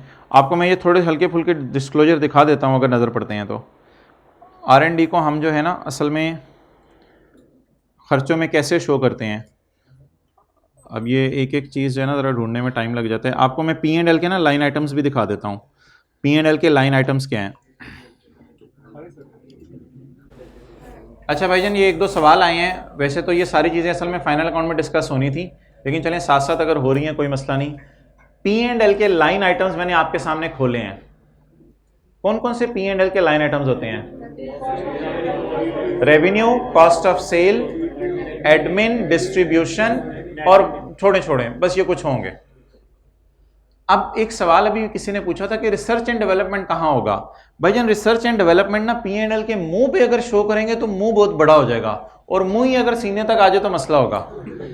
तो अगर रिसर्च एंड डेवलपमेंट आमतौर पे ना लोग एडमिन में डाल देते हैं, तो हो सकते इस ऑर्गेनाइजेशन का नोट 37 आप जाके खोलें तो उसमें क्या पड़ी हो, रिसर्च एंड डेवलपमेंट पड़ी हो। तो ये जो डिस्क्लोजर था जिसके बारे में अभी हम बात कर रहे थे, कौन सा वाला डिस्क्लोजर, जिसमें हम कह रहे थे कि रिसर्च एंड डेवलपमेंट आपने कहां शो करनी है मोहतरम, खर्चों में। तो वो मैं बता रहा था, an entity shall disclose research and development as an expense during the period. कहां डिस्क्लोज कर देंगे, बस जहां मर्जी डिस्क्लोज कर दें। ये फाइनेंशियल स्टेटमेंट में चल रहे, एडमिन 37 में जाके शो कर दें, बस P&L के मुंह पे ज्यादा चीजें लाने की जरूरत नहीं है।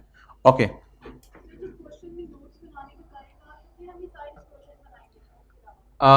ये चीजें करनी कब हैं, अगला इनका सवाल है, ये चीजें करनी कब हैं। ये मैंने आपसे लास्ट क्लास में भी डिस्कस किया था। जब सवाल में रिक्वायरमेंट होना prepare note relating to intangible, तो फिर सवाल में ये डेटा भी दिया होगा कि कॉन्ट्रेक्चुअल कमिटमेंट कितनी है और एसेट का टाइटल रिस्ट्रिक्ट हुआ व नहीं हुआ हुआ। तो वो चीजें एज इट इज आपने उठानी है और एज इट इज उठा के कॉपी पेस्ट कर देनी है। और कॉपी पेस्ट कहाँ करनी है, अगर वो लंबे वाले नोट का नंबर 7 है तो 7.1, 7.2, 7.3 इंग्लिश लिखते रहना है। और इनमें से मेजर चीजें मैंने आपको बताया वो लंबे वाले नोट में ऑलरेडी कवर हो रही होंगी। क्लियर? अच्छा चलें जी, IS 41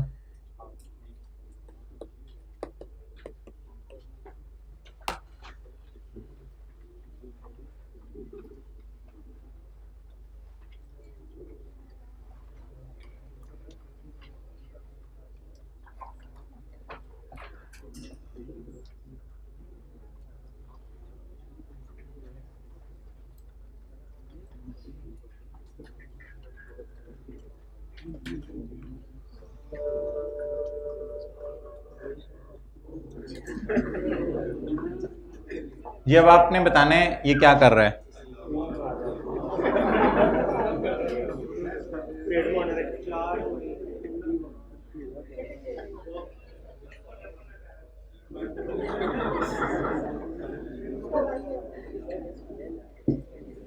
जल्दी जल्दी से बताइए ये क्या कर रहा है,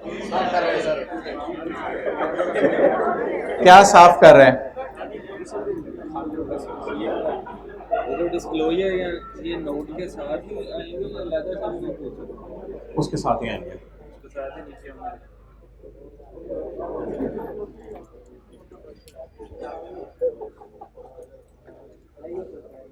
दूसरा इंतजार में खड़ा है।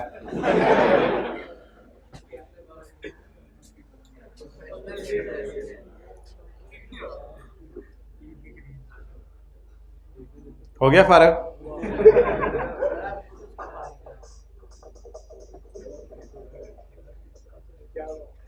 अच्छा जी, अब आप मुझे ये बता दें कि इसको कहते हैं इंग्लिश में शीयरिंग, बोलते जी शीयरिंग। पहला लफ्ज हो गया IS 41 का, कौन सा लफ्ज, शीयरिंग। अच्छा, इसको हार्वेस्टिंग भी कहते हैं। क्या कहते हैं, हार्वेस्टिंग। अच्छा, ये जो उतर रही है ये क्या है, वूल। ये जो उतर रही है ये क्या है, वूल, और ये शीप है, और ये क्या है? शीप। अच्छा, अब पहला लफ्ज, शीप को बायोलॉजिकल एसेट कहते हैं, बोलें। शीप को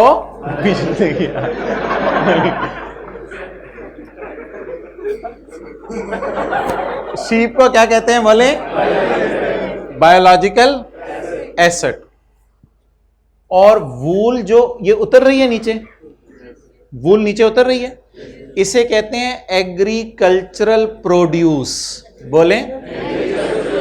एग्रीकल्चरल प्रोड्यूस। और इस प्रोसेस, तू तो साइड पे आ, इस प्रोसेस को क्या कहते हैं? हार्वेस्टिंग या शेयरिंग या डिटैच करना, डिटैच करना, अलग करना। अब लफ्ज जरा बोलते रहे जो आपने सीखे। नंबर 1, शीप को क्या कहते हैं? Intangible asset, I am touching it, तो ये फिजिकल सब्सटेंस तो इसका है। शीप को क्या कहते हैं? Biological asset. ये जो वूल उतर रही है, उतरी हुई वाली को क्या कहते हैं? फोकस कर रहे हैं लफ्ज पे, उतरी हुई को एग्रीकल्चरल प्रोड्यूस। और इस प्रोसेस को हार्वेस्टिंग, इस प्रोसेस को क्या कहते हैं? हार्वेस्टिंग। ओके,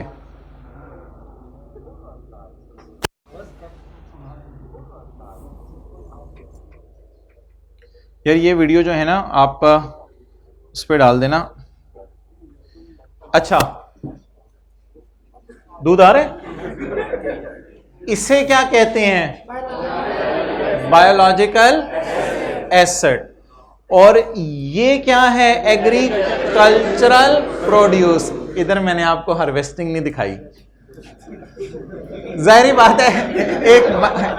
एक बंदा होगा ना, दूध निकालेगा, नीचे बाल्टी रखी होगी, वो क्या होगा? हार्वेस्टिंग। इसे क्या कहते हैं? Agricultural produce. इसको सॉरी, इसे बायोलॉजिकल एसेट, इसे एग्रीकल्चरल प्रोड्यूस। और अगर दूध निकाल रहा हो कोई बंदा, इसे क्या कहते हैं? हार्वेस्टिंग। ओके,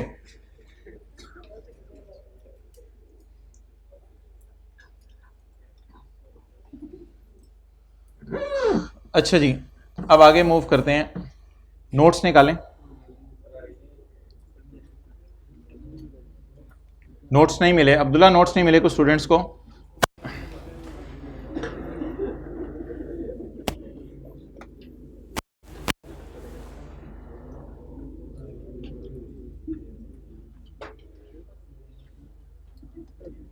अब तो किताब का शुक्र है, पेज नंबर आपको मैं बता सकता हूँ क्योंकि किताब प्रिंटिंग में चली गई है और इंशाल्लाह 5-6 दिन में उम्मीद है आ जाए।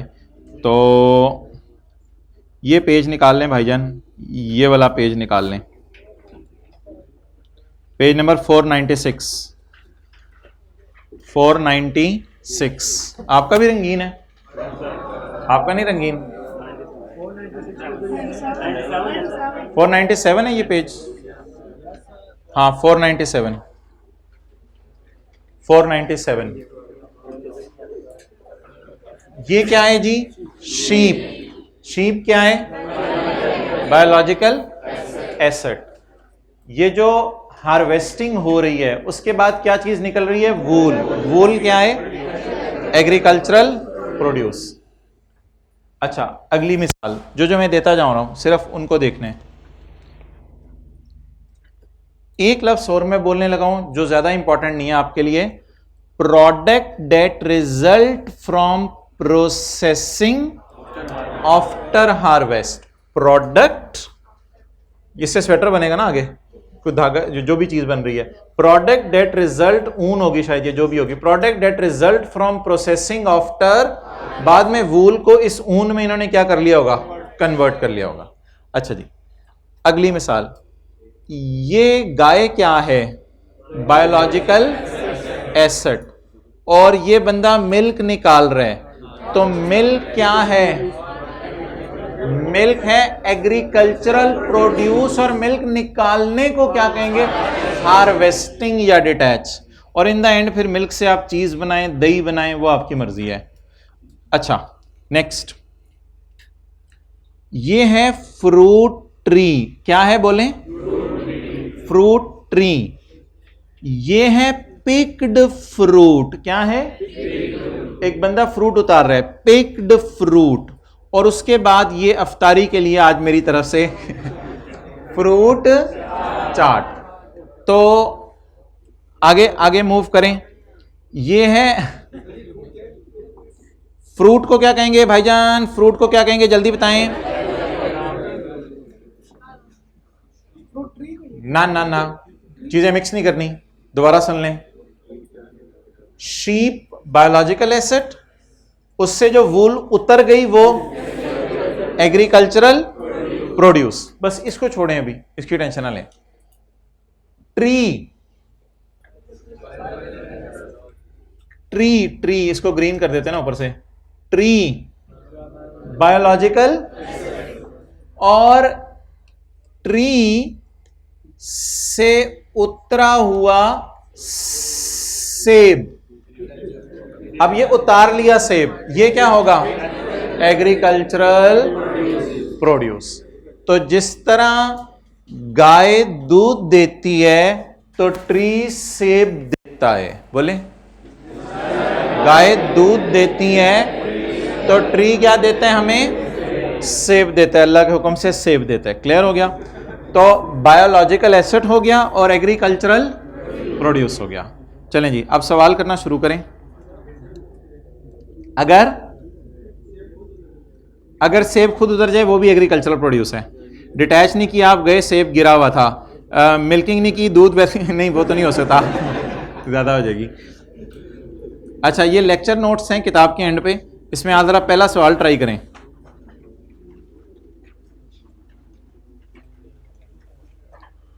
पेज 521,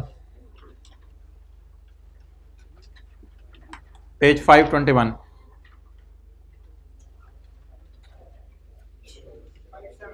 फाइव सेवन, ओ हाँ सही है, सही कह रहे हैं आप। पेज 570, मैंने अब बुक के रेलिवेंट पेजेस नोट्स में डाले हैं सिर्फ। सही कह रहे हैं आप, पेज 570। अच्छा जी, मिस्टर मेहनती provided the following details. Mister मेहनती ने आपको फॉलोइंग डिटेल, इंटेंजिबल्स बाय करेगा, टेंजिबल्स बाय करेगा या शीप्स बाय करेगा? शीप बाय करेगा तो उसके बाद ही बॉर्न भी हो सकती हैं, उससे वूल भी निकल सकती है। आपको पता है ये दूध अगले दिन दोबारा आया होता है भैंस में, ऐसा ही है। सेब अगले मौसम में दोबारा आए होते हैं, और भाईजान याद रखिएगा वूल भी दोबारा आ जाएगी। ये नहीं कि उसको बाल उतार दिए हैं आपने तो वो पूरी जिंदगी के लिए बाल उतर गए हैं, वूल भी दोबारा आ जाएगी। कितने लोगों को पहली दफा पता चला ये वूल ये होती है और इसकी शेयरिंग होती है? अच्छा, पहले से ही पता है। आप पढ़ें ये सवाल। ही परचेस्ड, इसने परचेज किए तीन शीप्स, 3-4 शीप्स। ही परचेज 3-4 साल वाली शीप्स। कितनी बूढ़ी हो चुकी थी? 4 साल। अब मुझे बताएं, आप जाके देखेंगे तो आपको शीपें कितनी नजर आएंगी? 3, 4 नहीं नजर आएंगी। शीपें कितनी नजर आएंगी? 3। और आप याद रखने के लिए जब आप खरीदेंगे तो इसके ऊपर लिख देंगे ये 4 कितने की है जी? ये 4 साल की है। और एंड पे आपको मार्कर से इनके ऊपर लिखने लग पड़ेगा कि ये तो साल के एंड पे ये तो अब पहली लाइन का बस आपसे मतलब पूछ रहा हूं। ही परचेज 3 शीप्स। ही परचेज 3 शीप्स। हर शीप कितने साल की है? 4 साल की है। किस दिन खरीदा? 1 जनवरी 2018। अच्छा, 4 साल हमारे लिए कोई रेलिवेंट नहीं है फिलहाल, तो इसलिए मैं इसको इग्नोर कर रहा हूँ। ही परचेज 3 शीप्स ऑन 1 जनवरी 2018। कितने की जी? ₹4 50,000 ईच। द किराया पेड वॉज 5,000 ईच। आपने रिक्शे वाले को कहा इसको ले जाओ, रिक्शे वाले ने कहा जी एक ही जाएगी, एक से ज्यादा मैं नहीं बिठाऊंगा। दूसरे रिक्शे को पकड़ा, तीसरे रिक्शे को पकड़ा, 3 रिक्शों पे 3 शीपों को डाला और 5-5 हज़ार रुपये किराया देके रवाना करा दिया। लोर लोर लोर लोर। अच्छा, शीप कितने की पड़ी? शीप कितने की पड़ी? 50,000 की। किराया कितना पड़ा? 5,000। अच्छा, आगे आपने नहीं पढ़ना। आपके जहन में जो पहली जर्नल एंट्री आ रही है वो क्या आ रही है? इंटेंजिबल डेबिट या biological asset debit cash credit? Biological asset debit cash credit. अच्छा जी, कितने की आपने शीप खरीदी है भाईजान? 50,000 की। और आपने रिक्शे वाले को किराया कितना दिया है? 5,000। एक शीप आपको कितने की पड़ी? 55,000 की। 55,000 ज़रब कितनी शीप्स? 4 साल की उम्र को इग्नोर करें, उसे क्या करना है? 55,000 ज़रब 3 कितना आ गया? 1,65,000। ये क्या है जी? Journal entry of buying sheeps. ये स्टैंडर्ड वाहिद ऐसा स्टैंडर्ड है पूरी अकाउंटिंग में जो कहता है कि आप इस आइडियोलॉजी पे नहीं चलेंगे। ये स्टैंडर्ड कहता है, IS 16 में आपने ये चीज पढ़ी होगी कि एक AC 50,000 का है, किराया 5,000 है, दूसरा AC 50,000 का है, किराया 5,000 है, तीसरा AC 50,000 का है, किराया 5,000 है। तो 55,000 ज़रब 3 AC 1,65,000 PP debit cash credit. ये अप्रोच कहता है आपने पढ़ी होगी IS 16 में, अपने पास रखो। ये अप्रोच आपने पढ़ी होगी इंटेंजिबल्स में, अपने पास रखो। कहते हैं मैं एक निहायत ही वक्री और अजीब सी अप्रोच लाने लगा हूं। कहते हैं आप जाके शीप को पकड़ो मुंह से।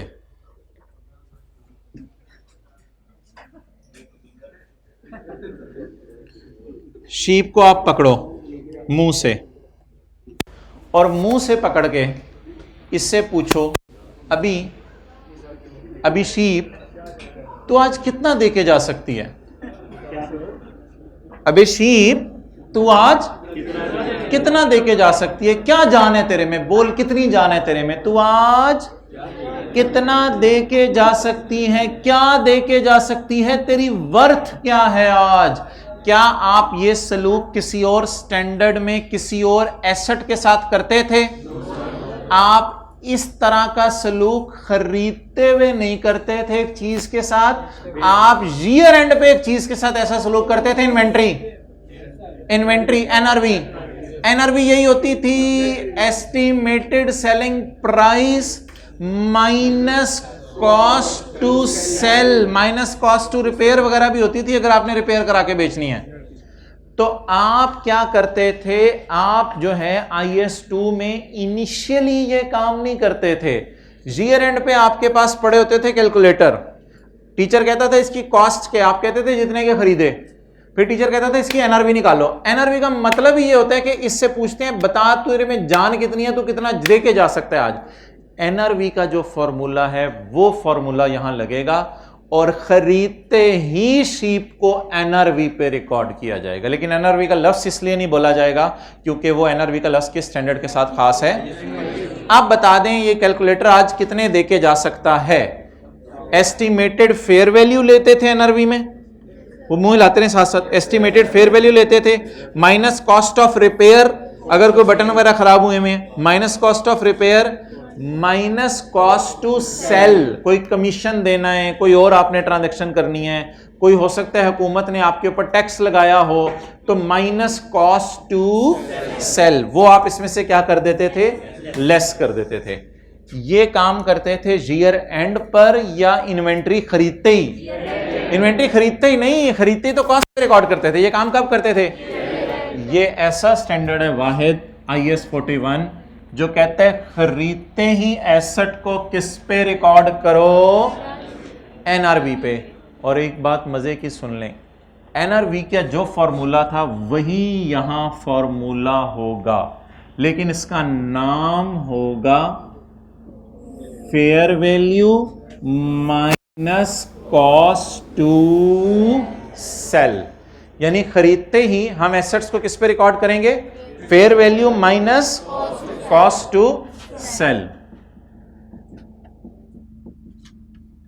Fair value less cost to sell. अच्छा, कॉस्ट ऑफ सेल में आपने नहीं मुझे बताना क्या क्या चीज़ें आएंगी, थोड़ी थोड़ी करके मैं खुद ही बताता जाऊंगा, और अभी कोई सवाल भी पूछने की ज़रूरत नहीं कि कॉस्ट ऑफ सेल में क्या क्या चीज़ें आनी है। कॉस्ट ऑफ सेल में आमतौर पे कोई कमीशन वगैरह आ जाते हैं जिससे आपने बिकवाना हो, कोई गवर्नमेंट टैक्सेस वगैरह, लेवीज़ वगैरह इसे कहते हैं, गवर्नमेंट टैक्स वगैरह, इस किस्म की चीज़ें आ जाती हैं कॉस्ट ऑफ सेल में। अब आप शीप से पूछेंगे, शीप तू बता आज तू कितने की है, ये इसकी फेयर वैल्यू हो गई, और अगर तुझे बेचें तो कितना कमीशन किसी को देना पड़ेगा, अगर तुझे बेचें तो कितना टैक्स पे करना पड़ेगा, अगर बेचें तो ट्रांसपोर्ट भी करना पड़ेगा, लेकिन वो एक लंबी बहस है, वो स्टैंडर्ड में बार बार करेंगे, इसलिए कॉस्ट ऑफ सेल में क्या क्या आना है क्या क्या नहीं आना ये आपने अभी नहीं पूछना, विद द टाइम चीजें कवर होती रहेंगी। अब आप सवाल पढ़ें और सवाल में पहली लाइन पढ़ें, ही परचेस्ड, मैं नोट करने का टाइम दूंगा अभी, he purchased on 1 January 2000 for ₹50,000 each, the किराया paid was if entity sell them today, आज तो कितना दे के जाएगी, if entity sell them to, तो वजन बिकेगा 50 का, क्योंकि अभी 50 का लेके आए, बिक तो 50 के जाएगा, फेयर वैल्यू तो 50 की रहेगी, फेयर वैल्यू में चेंज नहीं आया करेगी, खरीदा बाजार से 50 के तो बिकेगा भी इंशाल्लाह 50 का ही। If the entity sell them today, it will be charged with a sales commission of 2% and a government levy of, government levy से मतलब गवर्नमेंट टैक्स है, इनकम टैक्स के अलावा ये कोई टैक्स होते हैं, a government levy of 1% on sales। अच्छा मुझे बता दें, ये शीप हमारे पास है, ये वाली है ये शीप, या ये वाली है या ये वाली है, ये शीप हमारे पास है या बिक गई है? अगर बिके तो याद रखिएगा ये डेटा एस्टिमेटेड होता है, ये एक्चुअल डेटा नहीं है। अगर बिके, एनआरबी में भी यही होता था, estimated selling price, estimated cost to sell, estimated का लफ्ज याद है, एनआरबी में टीचर लिखवाते थे, estimated selling price, estimated cost to sell. If entity sell them today, अगर हम इस जानवर को कब बेच दें? आज। It will be charge with sales commission of 2% and a government levy of 1%। बताएं ये एक्चुअल कॉस्ट इनकर हो गई है या होगी? अच्छा, जो आपका एक्चुअल खर्चा हुआ है ना, उसे मैं येलो से हाईलाइट कर रहा हूं, और जो आपका खर्चा हो सकता है बेचने पे, उसे मैं किससे हाईलाइट कर रहा हूं? ग्रीन से हाईलाइट कर रहा हूं। हमने एसेट को मेजर करना है fair value minus cost to sell. What is cost to sell? दो चीजें हैं, 2% सेल्स कमीशन और 1% गवर्नमेंट लेवी। अच्छा बताएं जी, बाकी जो किराया पे किया 5,000, इसका भी मैं बताता हूं क्या करना है। कितनी शीप्स हमने बाय की हैं? 3 शीप्स। एक शीप की फेयर वैल्यू 50,000 रुपए। एक शीप की फेयर वैल्यू क्या आ गई? 50,000 रुपए। अच्छा, टोटल कितना आ गया? 1 लाख।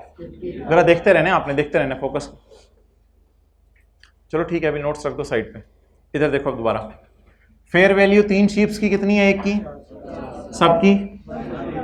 अच्छा, कमीशन 1,50,000 का 2% कितना? 3,000। 1,50,000 का कितना? अब इसको बार बार 3 से मल्टीप्लाई करने की जरूरत नहीं है ना, क्योंकि ऑलरेडी ये 3 की है। कितना आ गया? 15। What is fair value? 150। What is cost to sell? ये खर्चा हो गया है या होगा? अगर मैं शीप बेचूं तो ये खर्चा होगा। ये IAS 41 आने से पहले लोग क्या करते थे? शीप जितने की खरीदते थे उतने से डेबिट करते थे। IAS 41 ने बिल्कुल नई मेथोडोलॉजी दी, उसने कहा जितना आज शीप दे के जा सकती है उस पर डेबिट करो। ओके, बताएं जी क्या जवाब आ गया? 145 500। इस पर हम अपनी शीप को क्या करेंगे? डेबिट करेंगे। नोट करने से पहले जरा आपने एंट्री मुझे पूरी करने देनी है। शीप या बायोलॉजिकल एसेट डेबिट कितने से जी? एसेट है ना, डेबिट होगा। वर्किंग 1 किस पे मेजर किया है हमने? Fair value minus cost to sell. क्या प्राइस आ गई है? क्लियर? अच्छा, अब आपने सवाल को एक और एंगल से पढ़ना है। आप मुझे बताएं, जिससे यकम जनवरी 18 को आप शीप्स खरीदने गए हैं, आपकी जेब से कितने पैसे गए? इस एंगल से सवाल को पढ़ें। आपकी जेब से कितने पैसे गए? ही परचेज 3 शीप्स ऑन यकम जनवरी 18 फॉर ₹50,000 ईच एंड द किराया पेड वॉज, क्या पेड को अंडरलाइन करें? क्या ये आपकी जेब से जा रहे 5,000? क्या ये 50,000 फर्ज करें, ये 50,000 आप बकरा मंडी में गए हैं, वहां पे जाके आपने जिस बंदे को दिए हैं, मियाँ वाली से बड़े जबरदस्त किस्म की शीप्स लाया हुआ है, ये उस बंदे को आपने 50,000 दिए हैं, तो आपकी जेब से 50,000 पर शीप गया और आपकी जेब से 5,000 भी पर शीप गया। ये है आउटफ्लो। पहले हम आउटफ्लो पे रिकॉर्ड करते थे IAS 16 में चीजों को, इधर आउटफ्लो पे रिकॉर्ड नहीं करेंगे। क्लियर? अच्छा, अब एंट्री की दूसरी साइड, कैश। कैश कितने की खरीदी? 50 की। कितना कराया? 5। टोटल 55,000। कितनी शीप्स? 3 शीप्स। तो 3 शीप्स तो टोटल 160। तो एक मसला आया कि जर्नल एंट्री पहली वाली ही टैली नहीं किया करेगी। अब स्टैंडर्ड बनाने वालों से लोगों ने इसका हल पूछा, तो स्टैंडर्ड ने कहा भाईजान डिफरेंस को डाल दें। बोले बोले बोले बोले, डिफरेंस को डाल दें एक्सपेंस में, P&L में डाल दें। स्टैंडर्ड कहता है बाढ़ में जाए तुम लोगों की एंट्रीज, मुझे कोई फर्क नहीं पड़ता, बस तुम जो भी डिफरेंस आए आते आए हमारी बिला से, इसको कहां डाल दो? P&L में डाल दो। बोलें जी कितना डिफरेंस आ रहा है? P&L balancing 19,500। 19,500 को खर्चे में डाल दो। अच्छा, ये जो था इसको 3 से मल्टीप्लाई कराना था ना। अच्छा, अब आप मुझे ये बता दें कि कैश वाली फिगर में कौन सी चीज आया करेगी? आउटफ्लो। क्या आया करेगा? आउटफ्लो। अब 2 रूल आप सुन लें। पहला रूल, एसेट को किस पे मेजर करेंगे? Fair value minus cost to sell पे। कैरेज इन नहीं डालेंगे, इसमें नहीं डालेंगे, डालेंगे नहीं कैरेज इन, उल्टा कुछ निकालेंगे। ये निकालना बिल्कुल नया नहीं है। एनआरवी की 100% कैलकुलेशन इसी तरह होती थी, net realisable value estimated fair value minus cost to sell. इसी तरह उसकी जो है सारी कैलकुलेशन होती थी। तो एसेट किस पे मेजर होगा? Fair value minus cost to sell. और उसके बाद पैसे जेब से कितने जाएंगे वो सवाल बता दिया करेगा। सवाल के मुताबिक कितने पैसे जेब से गए? 50,000 जमा 5,000, 55,000 3, 1,65,000। और डिफरेंस जो आया करेगा उसको कहां डाल दिया करेंगे? P&L में। नोट कर लें पहली एंट्री,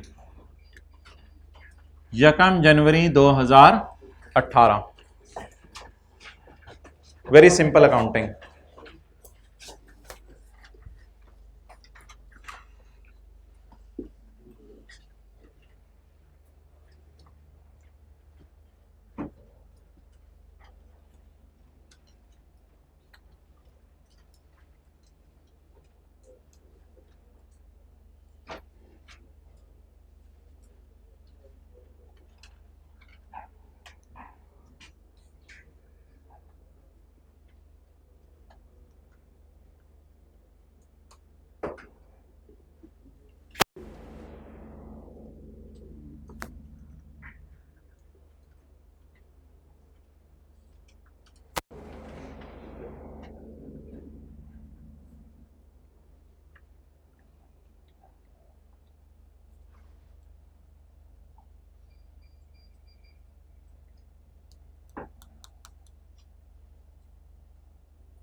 अच्छा, इसकी वजह से थोड़ी सी हल्की सी ऐसे लॉजिक भी सुन लें। इधर देखें एक मिनट, हमारे पास कितने वाली चीज़ है? हमारे पास कितने वाली चीज़ है? 1.5 लाख वाली चीज़ है ना।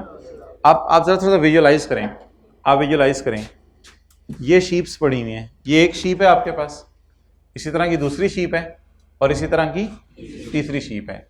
ये 3 शीप्स आपके पास पड़ी हैं। आप आए, आपने इनके सर पे हाथ फेरा, माशाल्लाह माशाल्लाह माशाल्लाह, अल्लाह बाग लगाए, माशाल्लाह। आपने इनके सर पे हाथ फेरा। आपने जब इनके सर पे हाथ फेरा तो आपको पता है तीनों 50-50 हज़ार की हैं। तो तीनों कितने की हैं? 1.5 लाख की। तीनों कितने की हैं? तीनों की तीनों बोली अगर हमें बेचोगे तो खर्चा करना पड़ेगा, अगर हमें बेचोगे तो खर्चा। ये खर्चा कितना है? 4,500। ये खर्चा कितना है? 4,000। सोचें खर्चा करना पड़ेगा या नहीं करना पड़ेगा? 4,500 खर्चा करना पड़ेगा या 1.5 लाख ऐसे जेब में आ जाएगा? 1.5 लाख ऐसे जेब में आ जाएगा या 4,500 का खर्चा करना पड़ेगा? करना पड़ेगा खर्चा 4,500 का। पहली बात ये हो गई।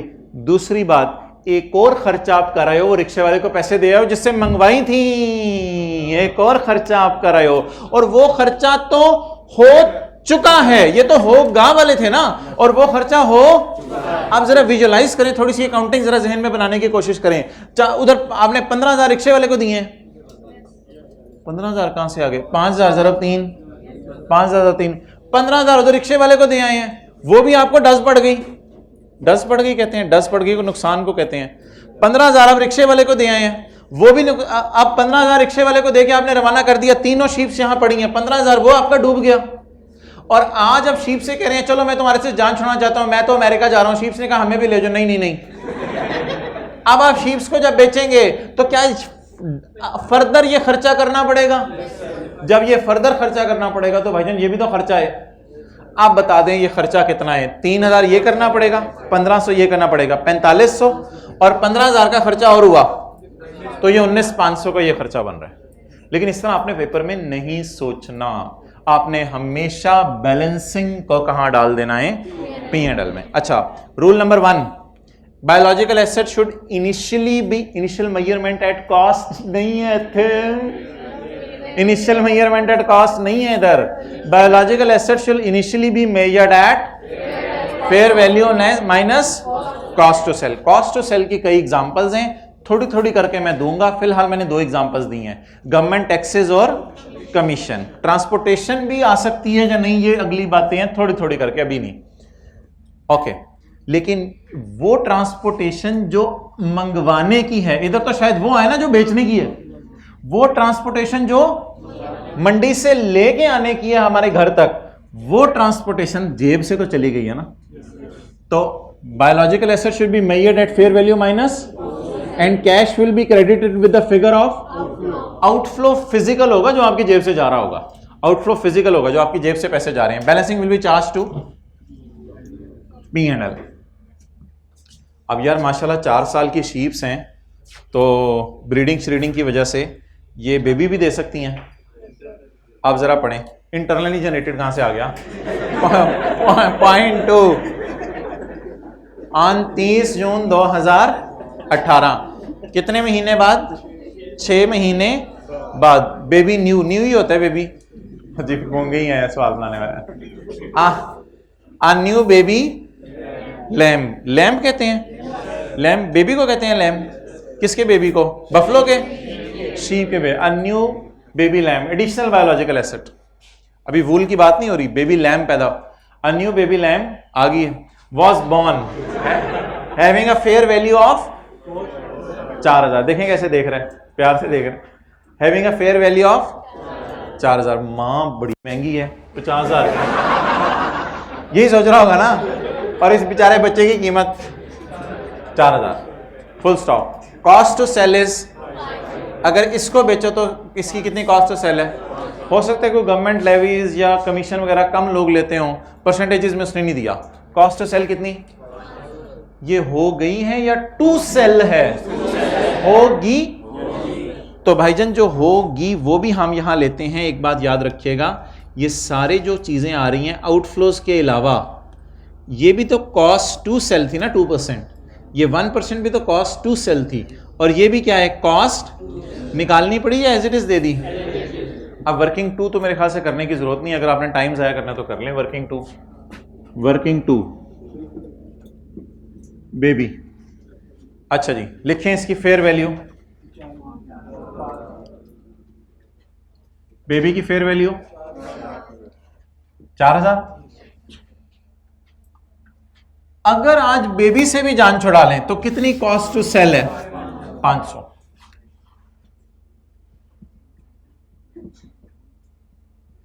जी भाईजान ने छींक ले लिया, अब आगे चलते हैं। सॉरी यार, सॉरी। कितना, 3500।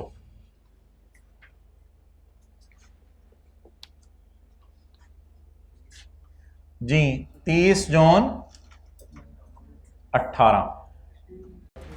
बोले जी। एडिशनल बायोलॉजिकल एसेट कर जो मर्जी कर दें, बायोलॉजिकल एसेट कर दें, जो मर्जी कर दें, उससे कोई फर्क नहीं पड़ता। उधर मैंने ऊपर बायोलॉजिकल एसेट ब्रैकेट में लिखा है, इधर मैंने बाहर लिख दिया है। लैम्ब रख दें या लैम्ब करके वो कर दें, जो मर्जी करें, उससे कोई फर्क नहीं पड़ता।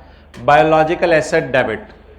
All biological assets should initially be measured at fair value minus cost to sell. Whether it be baby or it be mother or it be father, they should initially be measured at fair value minus cost to sell. So what is the initial measurement? 3500. जी भाईजान, credit cash किसको, अल्लाह को भेजा cash, किसको दिया cash. यार अब baby निकलने का प्रोसेस सोचें। अब बाबू, अब मैं क्या कहूँ, अब कैश किसको दिया, कैश किसी को भी नहीं दिया ना कैश। अब बोल फिर क्या करें, खुश हो बस। गेन डाल दें किधर, P&L में। कितना जी, 3500।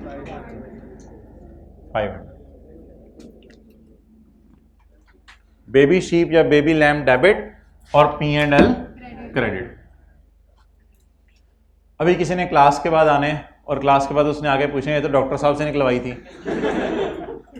और डॉक्टर साहब ने 200 रुपया मांग लिया था, तो वो खर्चों में डाल दें भाई। फिर स्टैंडर्ड में ये लिखा हुआ, फिर खर्चों में डाल दें, वो अलग से एंट्री कर दें। Expense paid to doctor debit, cash credit, वो अलग से खर्चों में डाल दें। लेकिन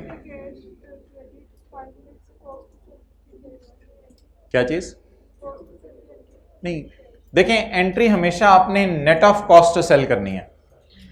इनिशियली मेजर करने, अच्छा इसको इसी पैटर्न पे लेके चलें आप लोग, इसी पैटर्न पे लेके चलें।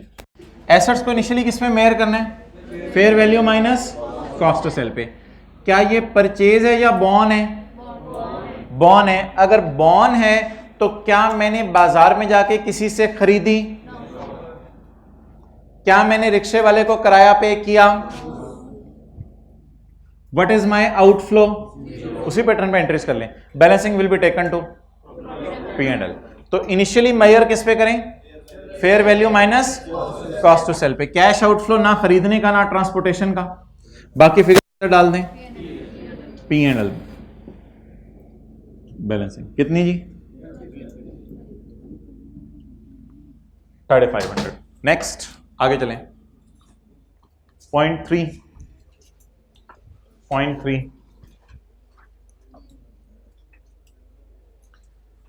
ऑन 25 दिसंबर 2018, कब, साल खत्म होने से 5-6 दिन पहले, wool was sheared, wool was sheared। तो भाईजान आप समझ लें ये 25 दिसंबर की तारीख है। ये किस दिन की तारीख है बोले, 25 दिसंबर की तारीख है। तो 25 दिसंबर को हम क्या कहेंगे, काबू नहीं आ रही, नहीं, क्या कहेंगे, वूल वॉज sheared। आप बता दें इसकी जर्नल एंट्री क्या होगी। ये नीचे जो है वो अच्छा खासा इकट्ठा कर लेते हैं हम।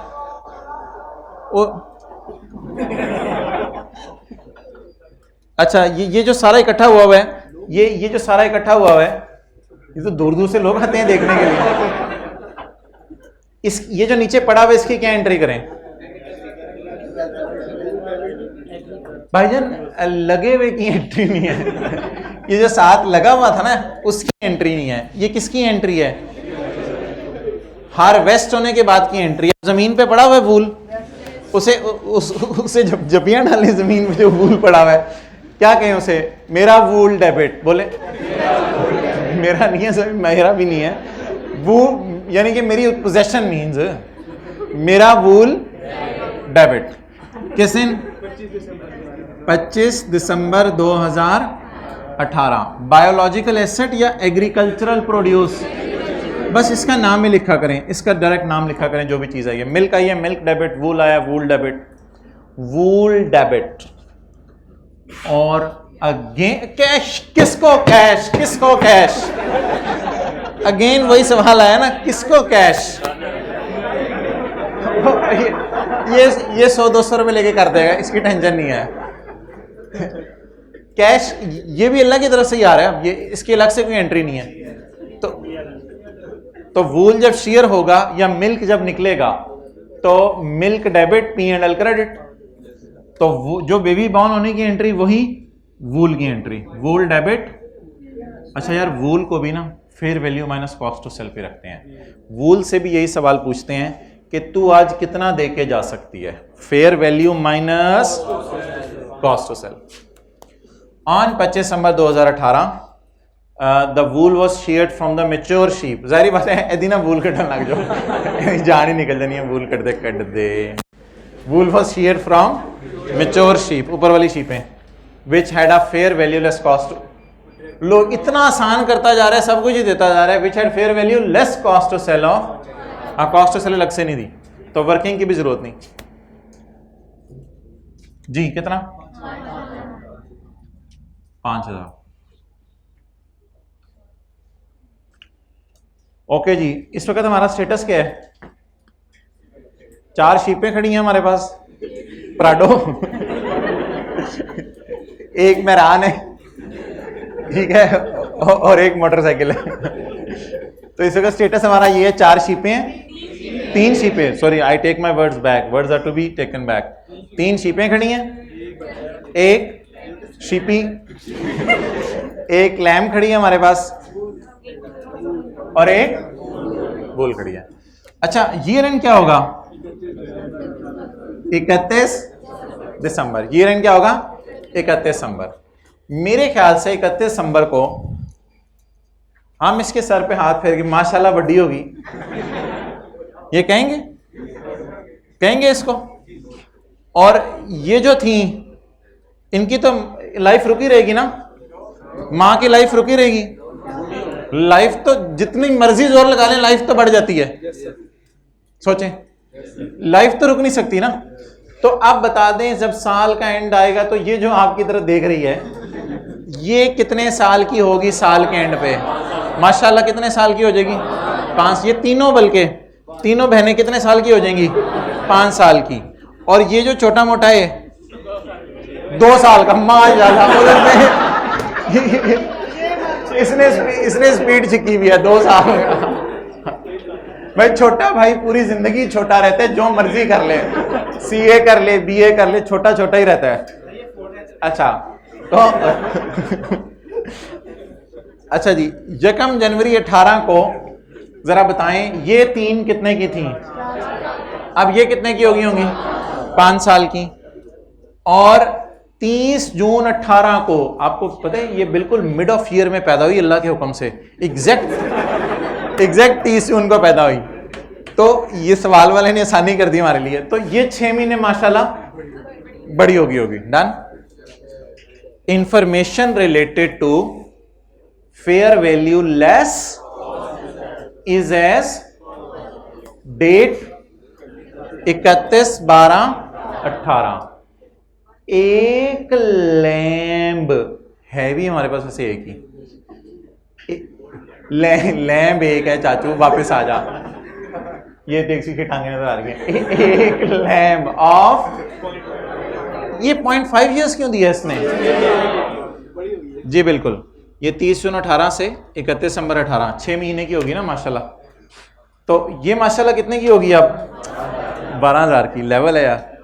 अच्छा बस लेके आप भी रख लें 2 घर में। अच्छा 31 दिसंबर 18 को एक 5 साल क्यों दे रहे हैं आप हमें? हमारी तो 4 साल वाली हैं यार। नशा तो नहीं किया हुआ ना हमने, पता तो चल ही जाएगा। ये 5 साल वाली हमारी होंगी क्योंकि पहले साल के शुरू में कितने की थी? 4 साल की। और इधर कितने साल की हैं? तो ये लाइन खींच लें इधर से।